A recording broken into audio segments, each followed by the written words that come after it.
Hello and welcome to Lesson 10 of the Creative Online School's Mastering Adobe Lightroom course. In the last tutorial, I taught you how to use the radial filter to enhance your subjects in Lightroom.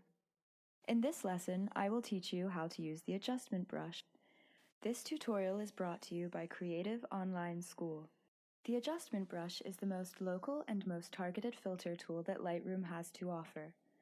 You can use the adjustment brush to make part of your image stand out from the rest, or you can use it to make corrections to a specific part of your image.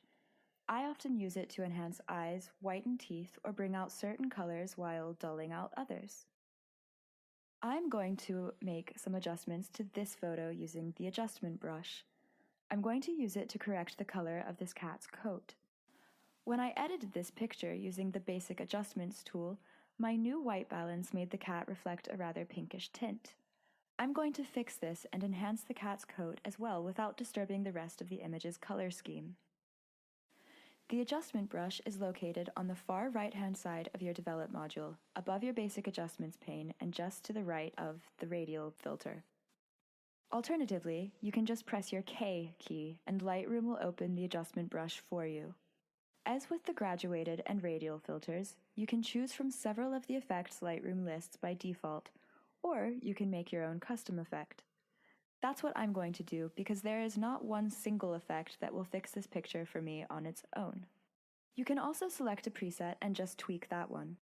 I'm going to start with tweaking the tint. Before we start to paint, let's look at the other options. Below all of the sliders, there are 3 different brushes to choose from. The A and the B brush are both customizable in terms of size, feather, flow, and density. You can make your brushes larger or smaller by using the size slider, or you can also scroll up and down with your mouse to increase or decrease its size respectively. Increasing your feather size will smoothen the transition between the edge of your brush and the surrounding area. It basically evens out the pixels between the edge of the adjustment brush and the pixels that you're not editing. The flow refers to the speed of your brush's application. If you use a high flow, your adjustments will be painted onto your image immediately. If you stroke with a low flow, the changes will be applied slowly. My A brush has the auto mask checked.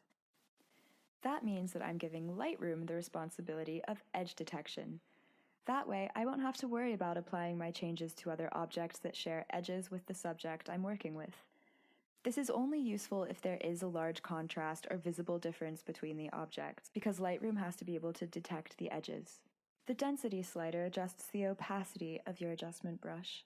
There is only one erase brush and you can't change its density, but you can adjust the size, feather, and flow of its brush and strokes.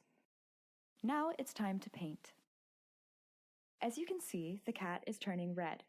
That's not because I'm painting him red, it's because I've selected the Show Selected Mask overlay box at the bottom of the workspace.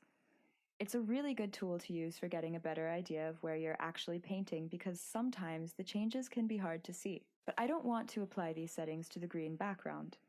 That's where the auto mask comes in handy. I can pretty much just paint over my cat without worrying about the edges.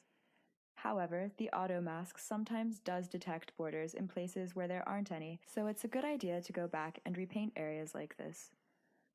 I still try to be careful when I paint over the edges when I use the auto mask because it can make mistakes. Now, let's go in with the B brush and repaint the areas that the auto mask missed.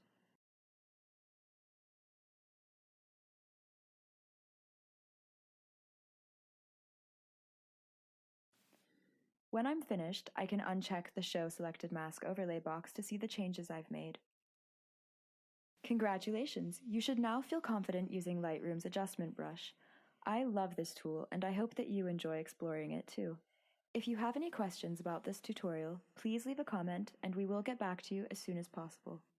In the next tutorial, I will show you how to export your photos, and I will teach you how to do so both with a watermark and without one. This course is brought to you by Creative Online School.